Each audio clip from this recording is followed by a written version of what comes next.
Good morning, everybody. Good morning, everybody. Welcome to this morning's Police and Fire Commission meeting. I hope everybody had a great holiday season and a good start to the new year. We'll get started right away with a roll call.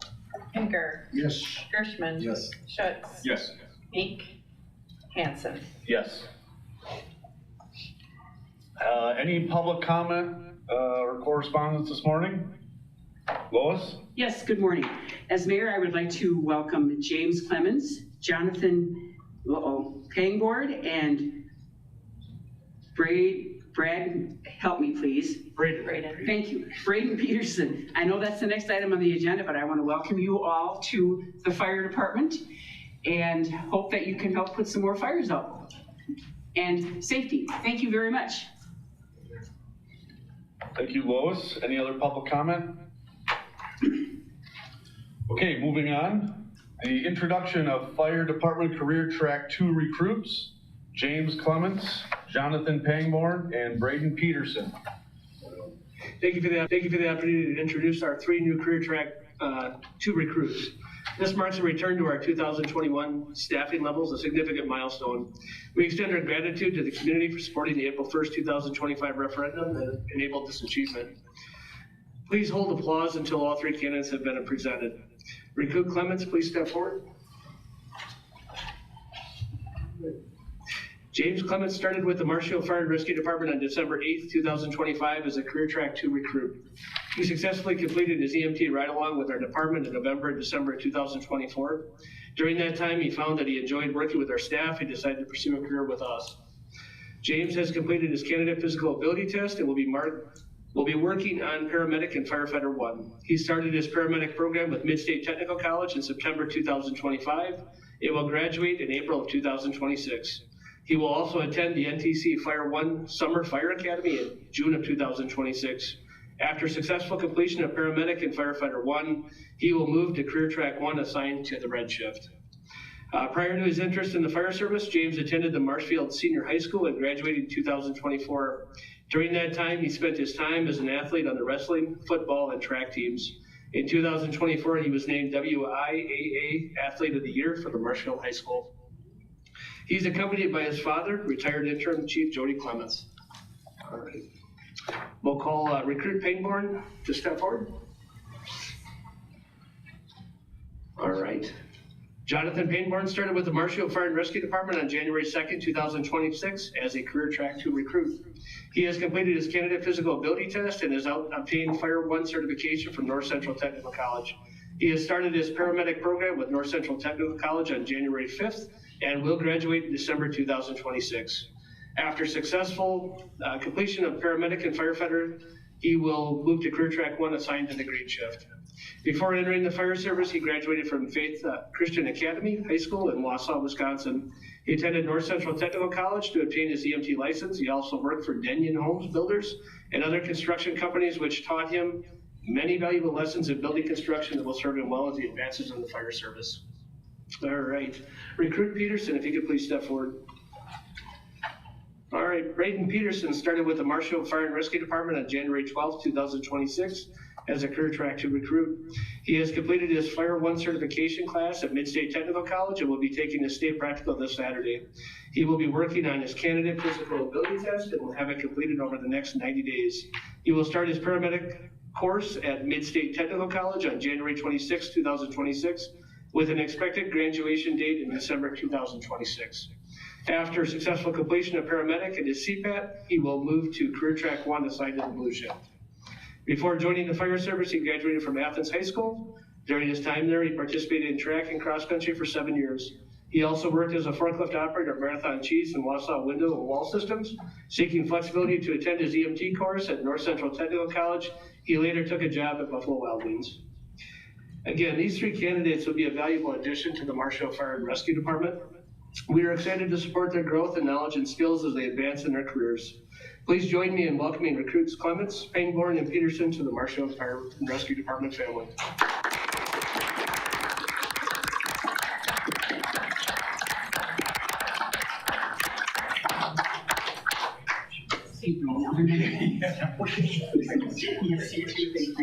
Welcome, congratulations. Thank you. It's been a great time here. Congratulations. Welcome. Congrats. Thank you. Congratulations. Thanks for being here. Congratulations.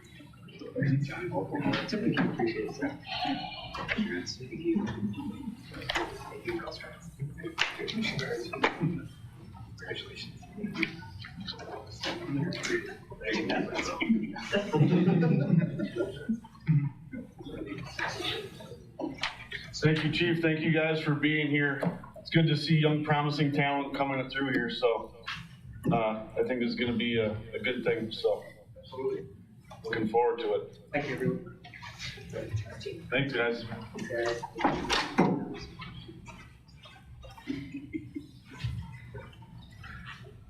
Staff updates. Just one quick one. The RFPs for the building are due today. We had a lot of interest. I think we had about a dozen companies actually interested in taking on the job. We'll see how many return, but we're very optimistic, and we'll see what we got, and hopefully we'll have some more updates for you soon. Just got a couple. The training center master plan is moving along. We're fairly close to being to the completion line. Right now we're working on a couple exercises from GIS, which would be in heat mapping, just to kind of see about different things that need to happen within the overall plan of the city. We're also working with the public works director and city planner to basically go over that, to make sure we have everything that we need inside that plan, and before we get to the final document. So hoping to have that done in the next month or two. Hopefully by next month I can actually present something on that. Tim's kind of been working with the Marshfield PD, hoping to get that moving soon. Just working on some administrative duties on the backside, but we hope to have something in the next couple months for that as well, and hope to have that moving in the right direction. One last item I wanted to bring up, the national, it's called NARIS, which is a National Emergency Response Information System. That's a new federal guideline or a new federal program for our fire reporting. We used to use the NIFR system. We went to the NARIS system as of January 1. That's actually creating some problems in our image trend software, and along with NARIS. What Steve has found is that he really doesn't have the ability to run the reports that we used to run. We have to actually recraft all of the reports to get the documentation. So if you're asking for anything, and the reason I bring that up is it's putting a lot of administrative burden on us right now. But if you have any questions or anything about statistics, it may take a little bit of time for us to get that. We don't know what reports we don't have right now until we actually get to the report and have to run it. So there'll be some things there. If you'd like to add anything on that, you're certainly welcome to. That's pretty much it. Just sum it up is there's two different databases. So all of our fire reports are in the old NIFRS database. So everything that we run from here on forward, I'll have to create reports in the nearest database. So I can still get the data, it just might take me a little bit longer. And the federal government, for whatever reason, when they went and put this in, it was put in 1 year ago. You would have thought by now they would have had everything ready to go. When it got to us, it really wasn't ready. So I know that's a shock, but we'll continue to work through those, and we'll get there. What do the other chiefs say? The same thing. I just had a call from Eau Claire, the deputy chief over in Eau Claire Fire Department. Bob Haller is the deputy chief of fire prevention. He called asking all the same things, and he was asking every single thing that he brought up. We're having the same problem. So it's consistent across the board. We're not the only ones. Everyone's faced with the same problem. The nice part is we actually have EMSMC. That's who we've got our program through. That's our billing company. We've actually went underneath their licensure and their program license, and we've been utilizing them. And they are a support network for us along with Image Trend. So we've got a couple different applications there, whereas they're trying to do this on their own because they've got Image Trend already. So they have to write all their own reports. We've got people that can actually help us with that. So super. Just supports why we made the decision we made in that. That's all the reports I got. Thanks. Okay. Approval of minutes of the December 11th, 2025 regular meeting. I'll make the motion to approve. Second. We have a motion and a second. All in favor? Aye. Any opposed? Okay. Request to approve proposed social media policy for the police department.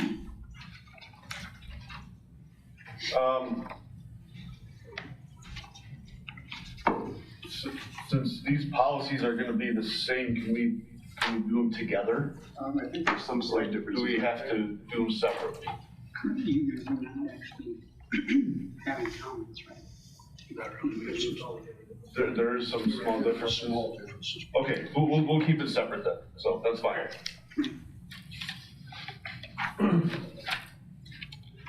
Okay, proposed social media policy for the police department. Can maybe lead us off with this. We presented this last month, but due to some commissioners not being able to make it, we decided it'd be best to hold off so everybody has a chance to review the policy and ask questions about it.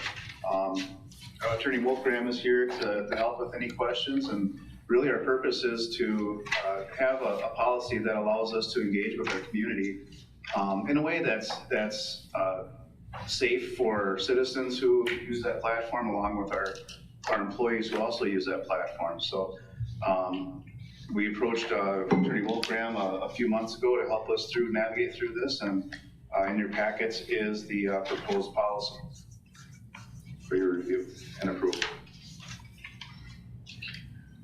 I'm going to make a motion to approve the policy. The only thing I think the policy's fine because it was written by Lexipol. It's the same one as the city of Madison. So I think even with those adjustments that Attorney Wolfgram made, I don't have any issue at all.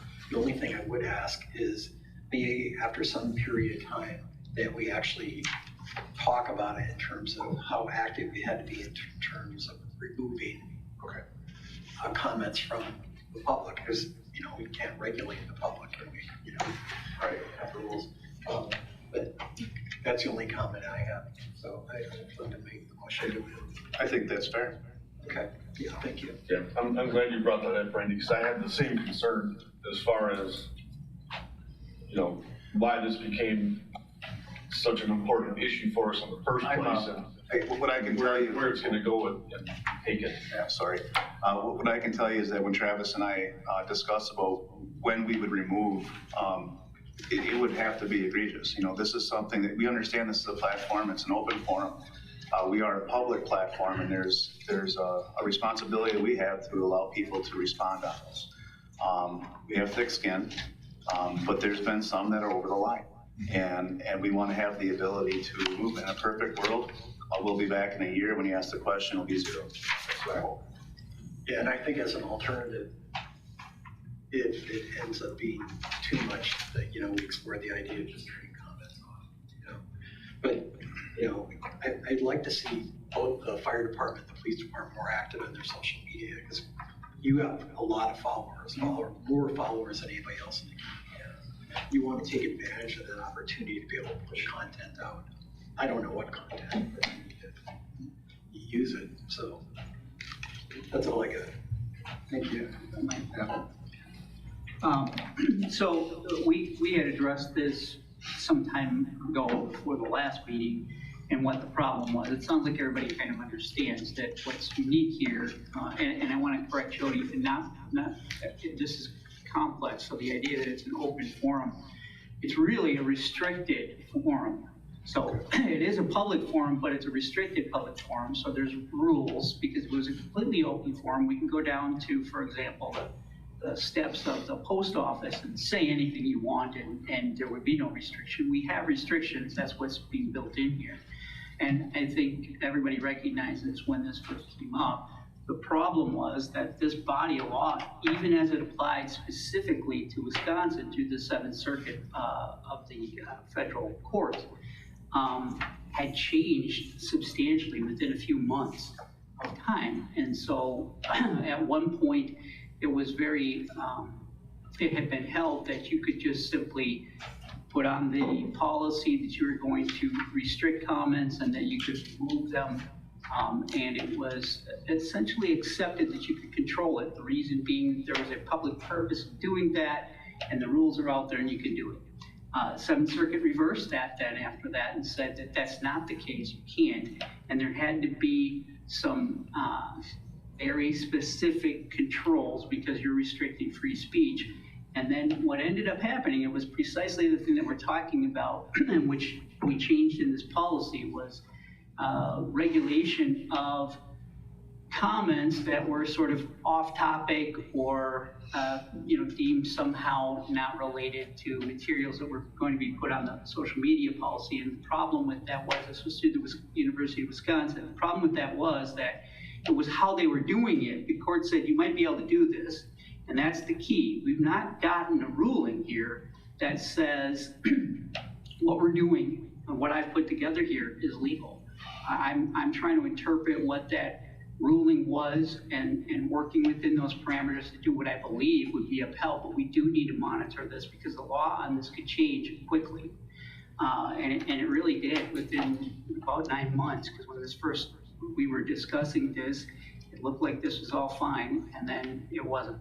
And the problem was how that was being done, which is why we kind of implemented a procedure to do this not unilaterally, one person deciding it, and not arbitrarily, because that's one of the problems with the universities, the way that the university was restricting comments on their social media was they would just have a computer program that basically pulled certain words off. So if something was profanity, they pulled it off, and the court said, no, sometimes that might be okay. You can't just take a cue word and decide. A computer program can decide whether something is going to be outside of the realm of free speech. So hopefully we've got something together. You understand the risks, and I think this is something that we need to be a little bit aware of that could change and be monitored. Will have to be monitored somewhat as we go forward. So, but that's the background. If somebody was to tell me, and that's, I think I gave this speech before. We are a public entity. You're providing services, and the police department, and frankly, the fire department too, but especially the police department. You were to tell me, hey, what's the best advice to make sure that we don't get sued? I tell you to all stay inside your homes, okay? You're talking about guys running around with guns that are gonna have to make some decisions, and they're human beings, and that makes everything a risk for liability. This isn't really any different. You're choosing that the benefits to society by you performing your tasks with a social media policy that allows comments and you can restrict them if there are problems, if there are legitimate reasons why to restrict it. There is risk. But that's part of what you do as a government agency, deciding things, and that applies to all aspects of the municipal government. But particularly, you can see it so much more clearly when we talk about law enforcement, where they're out there and they're pulling people over or making decisions whether they're going to use high speeds to do something, making decisions whether or not they're gonna mace somebody, whatever it might be. And that's just a perfect example of the same kind of decision. If you were to tell me what's safest, take the comments off. That I know is legal. We start restricting comments, and I can only tell you I'm working within the parameters of an interpretation of a case that didn't say what you could do, it only said what you couldn't. Okay? Thank you. I've got 3 questions. Artificial intelligence. Do we need a separate policy dealing with the uses of artificial intelligence? Because that's a form of communication and may enter these communications. I don't think as it relates to the social media, that doesn't scare me as much as it relates to using it to write police reports. There are artificial intelligence companies out there that are very good and don't put the information that is confidential in police reports on the internet so that they become smarter, so that the AI becomes smarter and is able to use that. So there should be and will be a AI policy coming shortly that will restrict the use of it and basically be only used for, you can only use systems that the department buys and not the free stuff. Okay. Second question. Does our social media allow audio? Yeah, you can make recordings. Okay. So then, like video recordings, but I don't know if I'm understanding completely. Right. Okay, so then, this is strictly hypothetical. Okay. All capital letters. Let us say somebody posts, or if there's some sort of change in our command, somebody from command posts videos of disturbances. I'll take an example, what's happening in Minneapolis. And they post the audio with the assorted foul languages. Does that fall as an unauthorized, inappropriate, and I think this would fit under 339.4 E and G. Real-time safety information that's related to in-progress crimes, geographic areas, disaster information, and news media releases. The best way to answer that question is probably, we would take it as a case-by-case basis, and if we can deem that it falls into this policy, and Travis and I agree to remove it. Okay, that's all I need.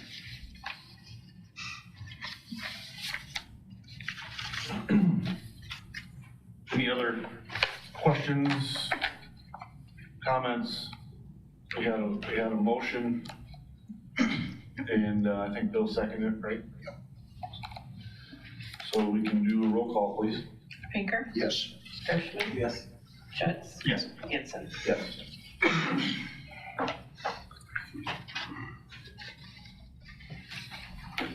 Okay, and then request to approve proposed social media policy for the fire department. Motion to approve. There's a motion and a second. Any questions, comments? I had one question that's was the same as I posed to Jody, and I got the answer. So I'm good.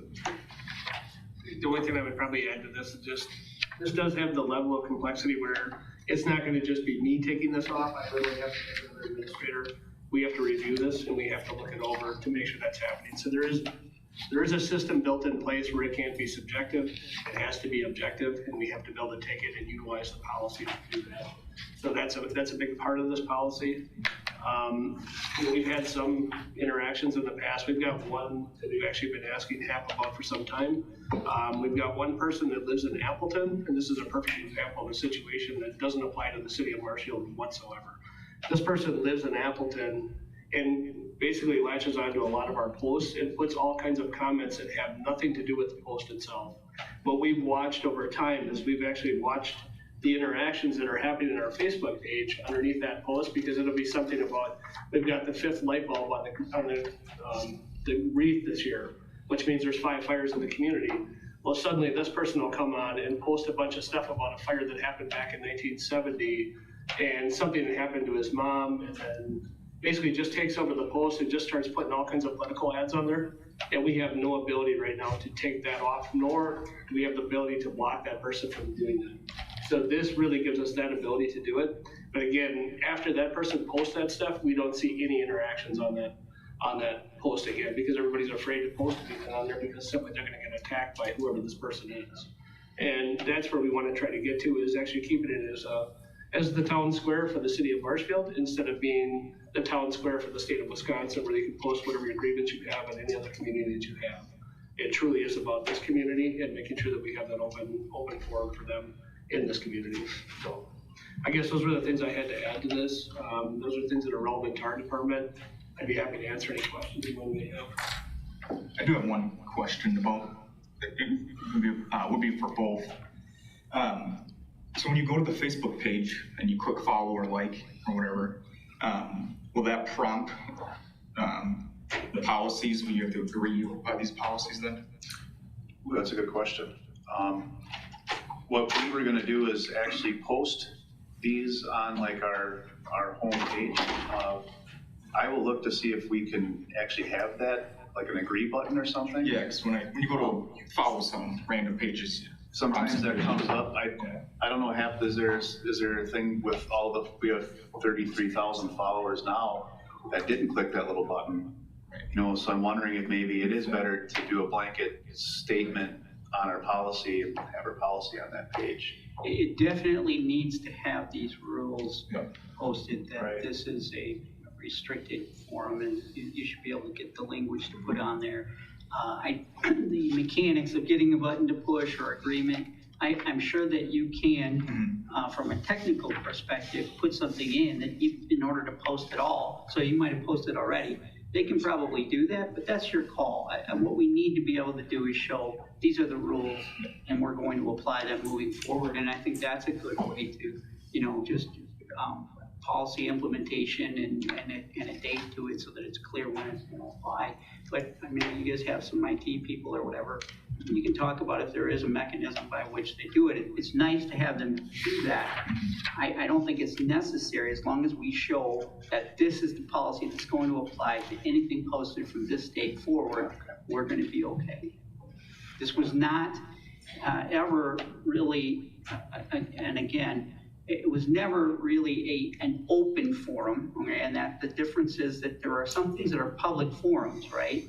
And so, like I say, standing in front of the city hall, saying something, protesting, whatever, that's wide open, and any restrictions would almost have to be where it's breaching the peace or something like that. But here, we've got rules, and that's the distinction, and there always were rules. It's just, you refine that. Any other questions or comment? Need a roll call, please? Pinker, Yes. Gershman, Yes. Schutz, Yes. Hanson. Yes.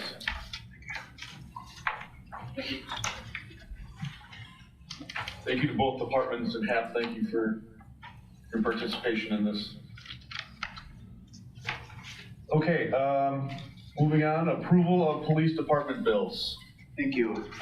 In your packets, there's actually there's 5 sets of bills in your packets at the end of the year. One was signed on the 23rd by Commissioner Gershman, and 2 others on the 30th of December. And then yesterday, Commissioner Schutz signed a couple more. In looking through it, I didn't see anything that really stuck out or was out of the ordinary, but I certainly would answer any questions prior to your approval. Move to approve. Second. Motion in a second. Any questions for Chief? Roll call, please. Pinker, Yes. Gershman, Yes. Schutz, Yes. Hanson. Yes. Approval of fire department bills. Two sets of bills this month. First set was signed by Commissioner Pinker on December 29th. That was actually split between 2 bill sets. And then the second set was signed by Commissioner Meek on January 14th. Again, that was 2 sets. A lot of it had to do with the split over the year, going from the 2025 to 2026 budget. So some of those things were very relevant to that. I guess everything that I looked through as far as the bills seem to be fairly routine. I'm gladly answer any questions you may have. Motion to approve. Need a motion in a second. Any questions? I just have one. I noticed in both departments, some in the bills and some in the activities, Chat GPT. I'm not familiar with it. I've never used it either. Like, how are you guys using that in the department? I believe it was Officer Borkhardt went to a training with ChatGPT. It was just a training to figure out what it's about and how we can identify it, if we can use it, if there's platforms that we can use. And so it's kind of a general information training is what he attended.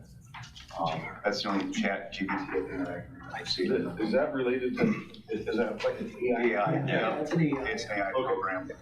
Okay, so, Chris, I can add, for the fire department, I do have a chat account right now. As Chief said, I know the city is looking at an IT policy, so we may end up going away from that. okay. With ChatGPT, the thing that I'm aware of is that it's public, or more or less, it goes into a public database.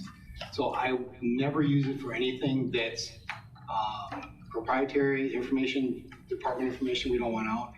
Generally, what I use it for is to help with crafting emails and some other documents. More recently, I've been using it to help update our EMS protocols. It is actually a huge time saver. I can put all of our protocols into it, and it'll help me format the entire document in a fraction of the time that I could do it on my own. So it's more or less a time saver. That explains why you sound so smart on his email.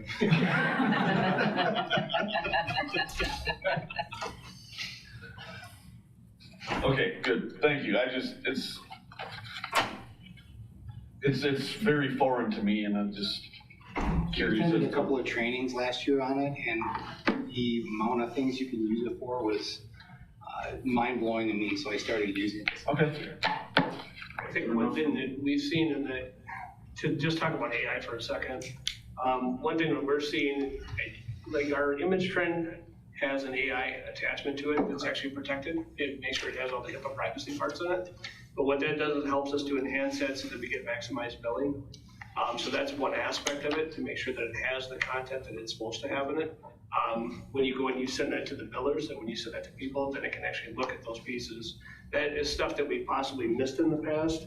That can be the difference between something being paid and something not being paid. So that's where we're trying to figure out how to utilize it. It's fairly foreign to all of us as well. It's new to us. It's new to the departments. It's new to the world, really. So everybody's trying to saddle their thoughts around how it should be used, what should be there. And I know that's been a topic at city department level, as far as doing a policy in place to make sure that we're doing it correctly.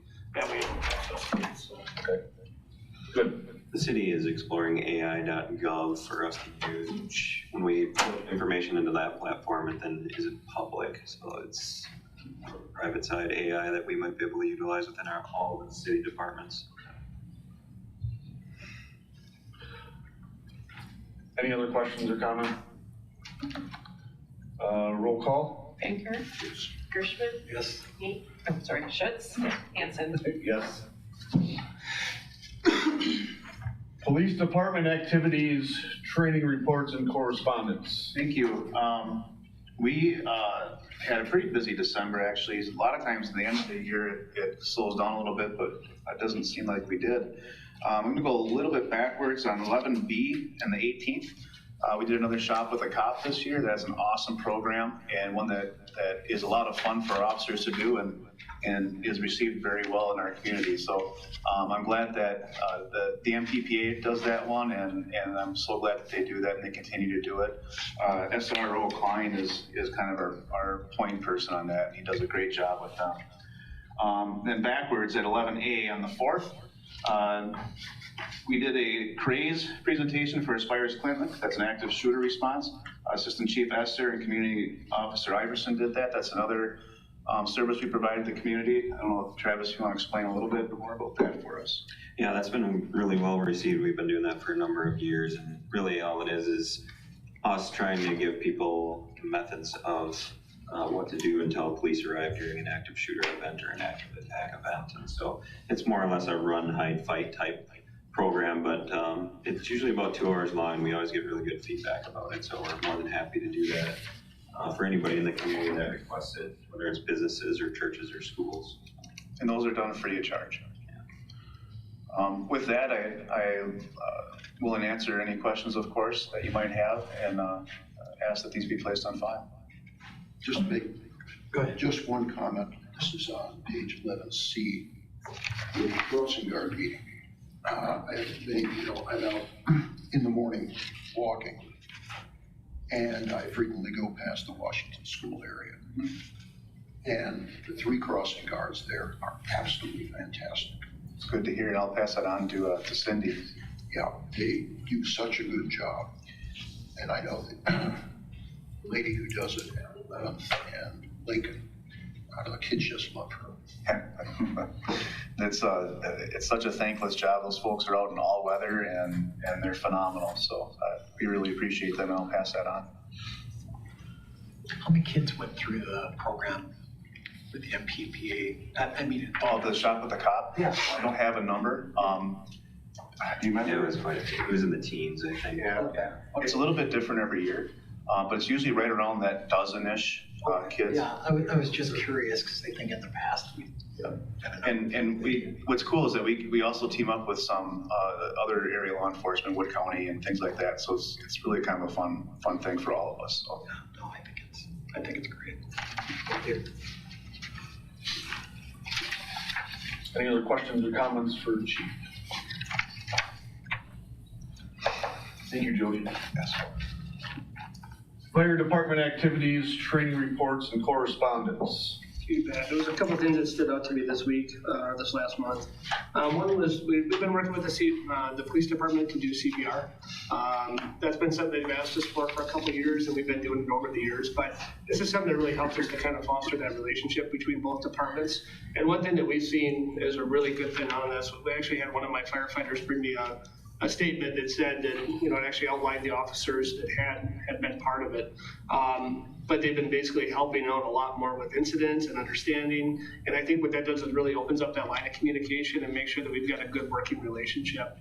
What does that mean for the people in the community? It means that we've got really good leadership and that we've got the ability to have our staff working together and coordinating to make sure they have the best outcome. If we've got somebody that needs CPR, they need everybody, and we need every tool and every aspect of personnel to grab tools for us and do stuff for us, and they've been able to do that. So I really wanted to give them a shout out and say thank you very much. We appreciate the ability to actually reach out and do the CPR. Our staff have stepped up and have really helped out in that area, so we really appreciate that relationship. The second one, again, is with the police department for RTF training. Throughout the month, we did a couple different trainings, and that's been at the different spots. As you can tell, that's been a topic that's been pretty high on the list as far as nationally. And I think I've had some comment and say, is this the right time to be training on something like this when it's such a problem in the world? And I would tell you there's no better time to do training on something like this. We need to be ready for things like this. We need to make sure that we've got all of our stuff ready. What we found in this is we've actually got a very good working relationship and the ability to be able to make sure that our staff feel very comfortable in those situations. Not that anyone's going to feel comfortable with a situation like that happening, but we feel that we've been trained to the level now where we can really respond without even thinking about it. Basically, it becomes muscle memory for us. And I think we just continue building on that process. You'll see one training later on today. That one wasn't actually stimulated by us, and I want to kind of bring that out. That was actually a coordination between the Marshfield Medical Center. They came to us probably about 3 or 4 months ago and started this process. Actually, I think it was 6 months ago.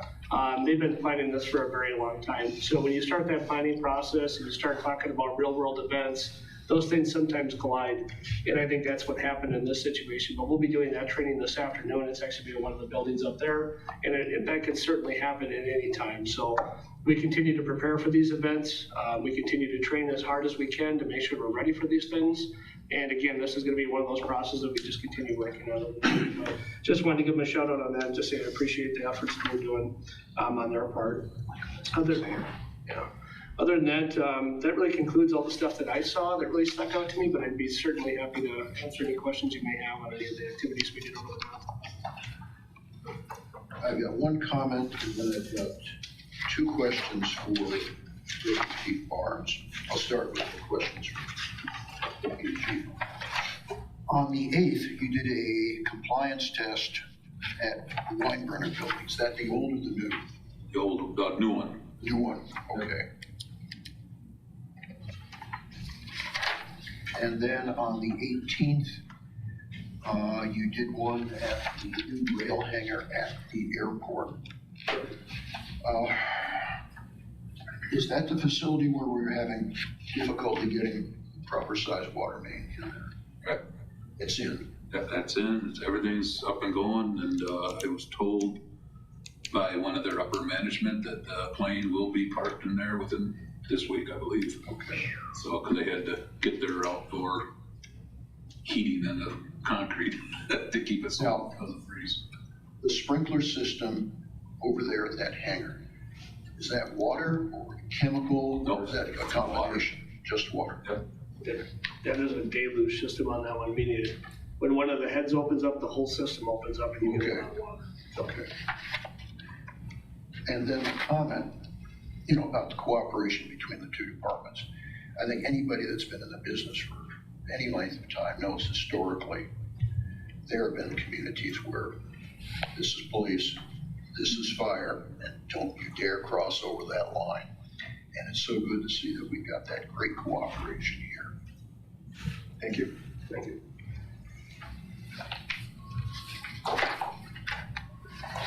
Any other questions or comments? Thank you, Chief. Review and approval of fire department policies and procedures. I'll make a motion to approve item 13A through G as one motion. We have a motion? Second? Second. Okay. Motion and a second. Any questions or comments? Okay, first comment, this is on page 13A, second paragraph of analysis. Second to last word, it should be C-I-T-Y apostrophe S. Then looking at the other policies, this is on policy 707. On communications log, I would like to see dispatch moved and replaced with something which is clearer, such as Wood County Public Safety Dispatch Center rather than dispatch. You can put dispatch in parentheses so everybody recognizes what that's used later on. But again, these are public documents. What's dispatch? Good. We can add that. Okay. Then on the other one, apparatus identification, 70741. The policy mentions call signs.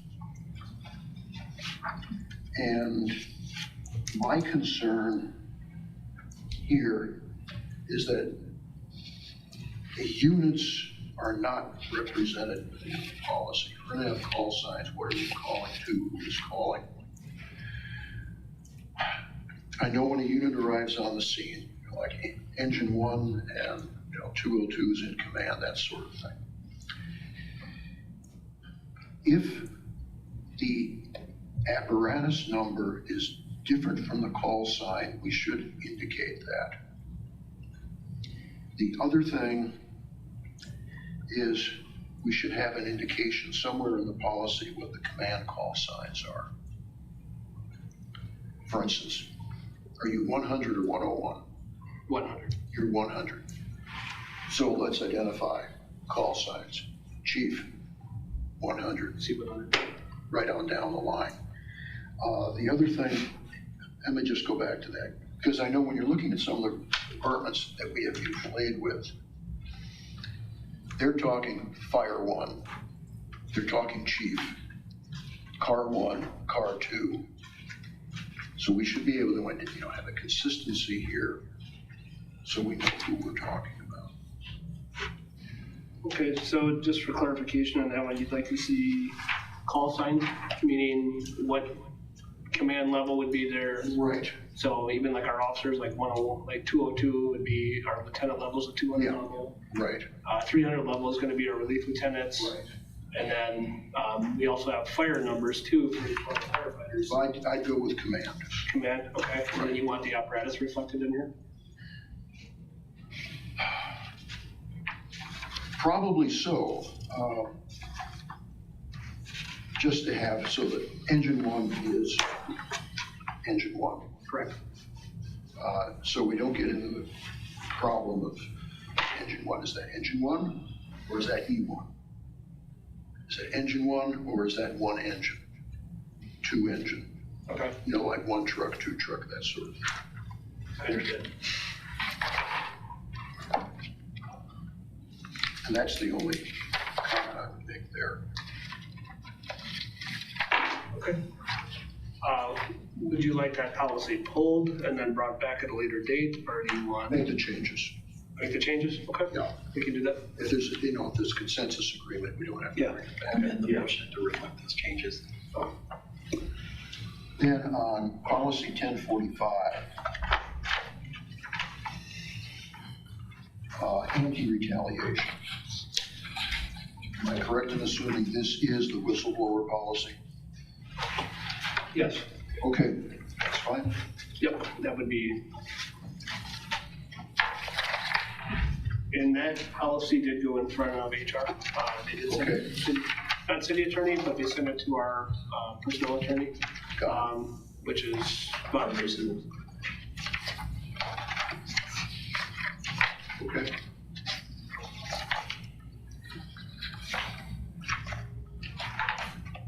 Any other questions or discussion? Roll call? Baker. Yes. Gershman. Yes. Schutz. Yes. Hanson. Yes. Thank you.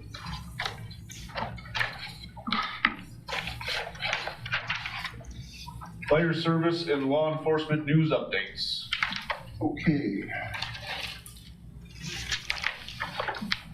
Across the country, there has been an increase in the number of violent encounters where service obligation is usually involved.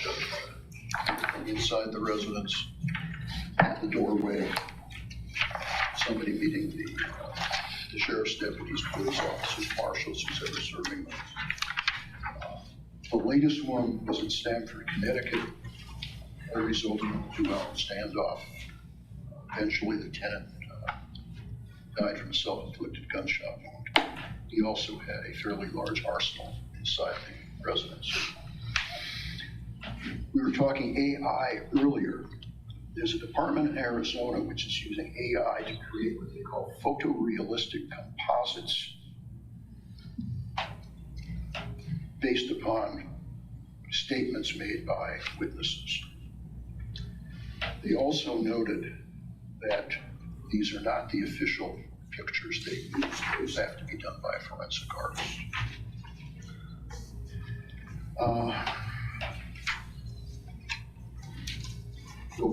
California fires seem to be in the news, especially in the Los Angeles area, with some of the reports that are coming up about the errors.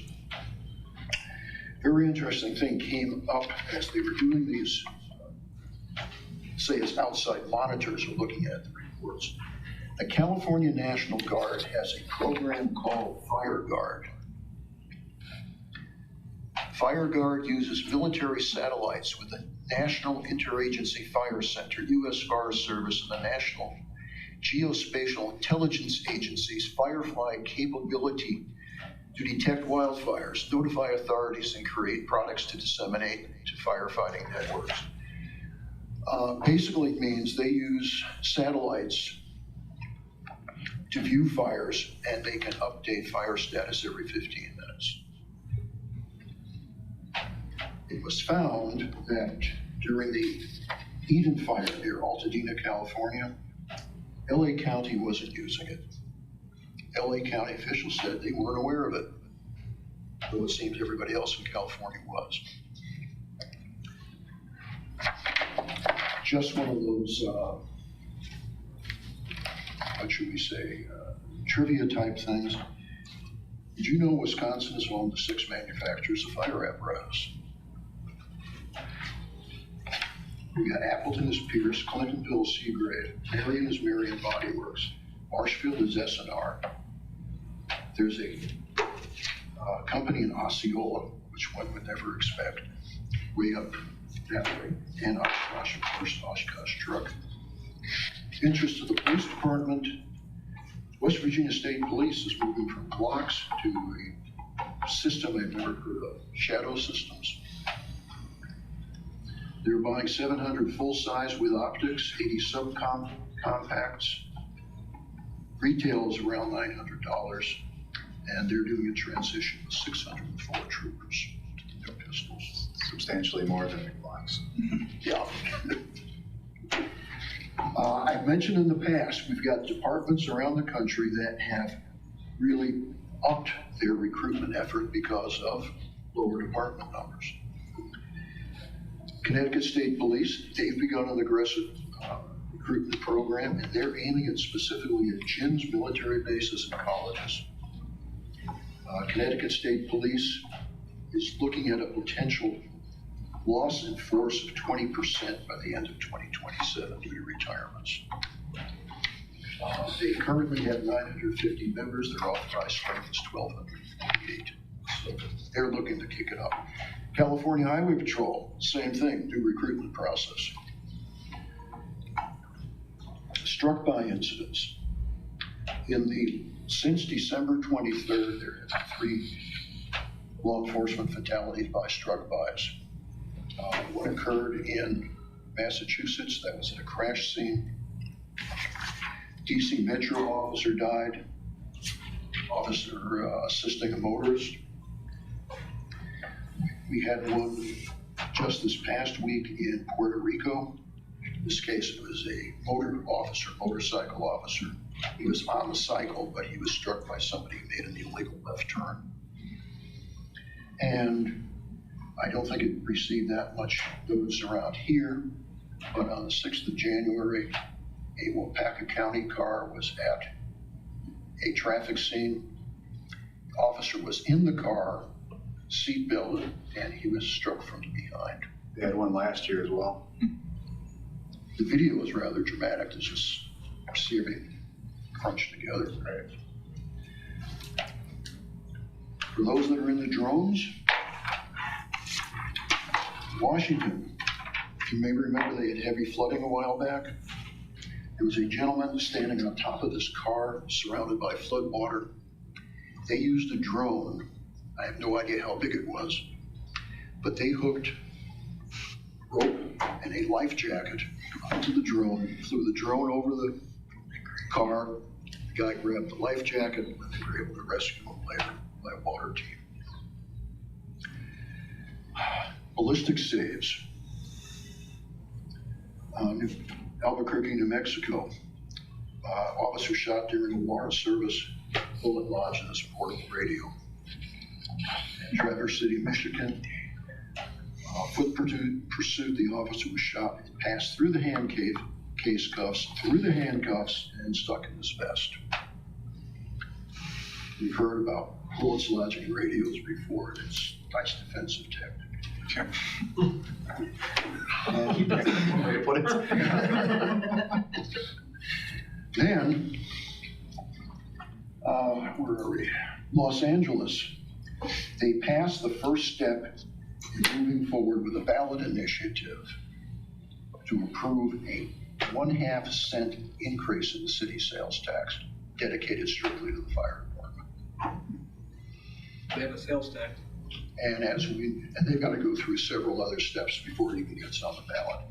I think, as we know, Los Angeles has had problems with manpower. They've had problems with equipment. The police union in Chicago again made a public statement and complaint about the maintenance of their vehicles because there's a lack of funding. We've mentioned a number of those cities before. Camden, New Jersey, same situation. They recently had a vehicle that was, in the course of 6 months, it was out of service 37 times. At one point within the last month, they were down to one ladder truck. And what's the problem? Bad maintenance schedules. In some of these cities, they're doing maintenance through a central agency. Poor response in terms of budget. The mayor tried to say the fire department, you don't really know what you're talking about. In 2023, we spent, I think it was $3 million on apparatus. Well, $3 million buys you what? 1.5 trucks, just about. And then I know Brian was called to do an inspection at a local establishment, which happens to fit into my last item. We recently had the nightclub fire in Switzerland. Interesting. Overcrowding, no sprinklers, flammable materials, pyrotechnics, and limited egress. Go back to 1942, Coconut Grove fire in Boston. Overcrowding, no fire sprinklers, flammable decorations, limited egress. In that case, it was almost 500 people died. Station nightclub in Rhode Island. Overcrowding, no fire sprinklers, flammable wall coverings, pyrotechnics, limited egress. Happy Land Social Club in the Bronx. Overcrowding, this happened to be in a basement. No fire sprinklers, flammables, limited egress. One exception to the others, the fire was started by a disgruntled boyfriend who poured gasoline down a stairwell and lit it on fire. I imagine Andy, being associated with the hospitality industry, knows the dangers of overcrowding and having flammables. And having people do stupid things like on New Year's and that sort of thing. I think a lot of people don't recognize that particular point. The last item,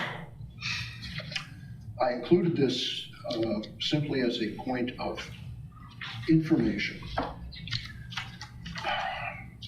The emergency services are frequently viewed as police, fire, and EMS. There actually is a fourth one, which is emergency management.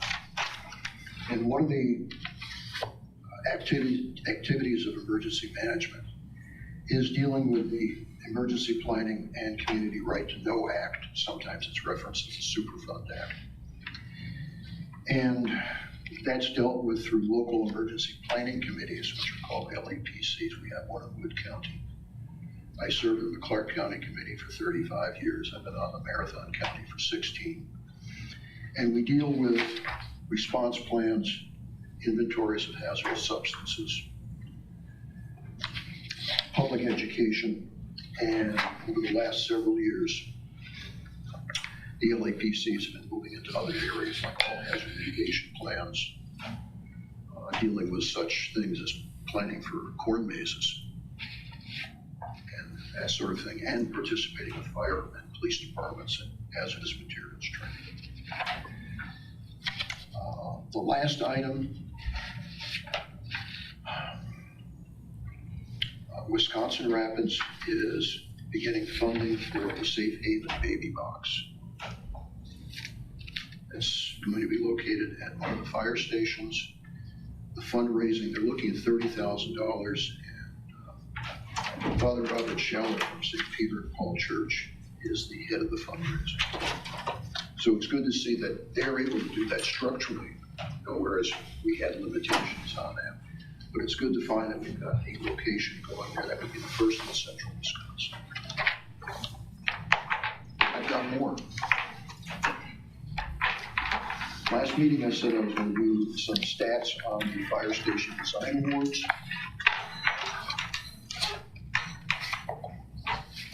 What I did is I put together the cities, the square footage of the project, dollar worth in millions, and the dollar per square foot. In the past, the national average for these has tended to reflect the Wisconsin average within the neighborhood of about plus or minus 50.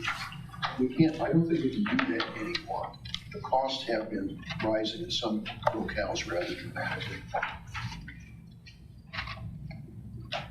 And what I did from the information that was published, I took only the fire department projects.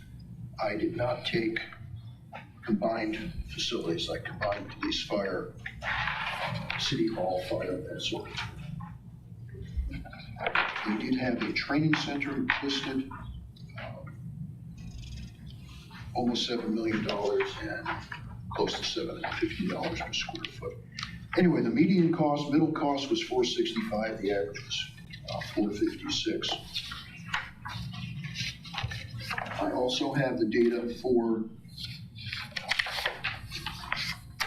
the award-winning designs in police departments. There were 21 facilities listed as finalists. There were 7 public safety centers, 13 police buildings, 1 aviation division. I only included the police department facilities. We had interviewed FGMA. We were doing police design interviews, and BKV, which is they had award-winning entries in these. Find BKV frequently comes. And they've been very good to work with too. Right. I indicated by footnote what some of those facilities were. Linwood, Washington, that's actually a police department, court, jail, and a crisis center, which is a unique combination. Anyway, here you're running a median in the neighborhood of about $590, average about $596. Next month, I will have the summary of the Law Enforcement Officers Memorial Association data on line of duty deaths that was just published this week. That's it. Thank you, Bill. Items for future meetings? Thank you. No ideas? Okay, with that, we can adjourn. Thank you, everybody. Thank you.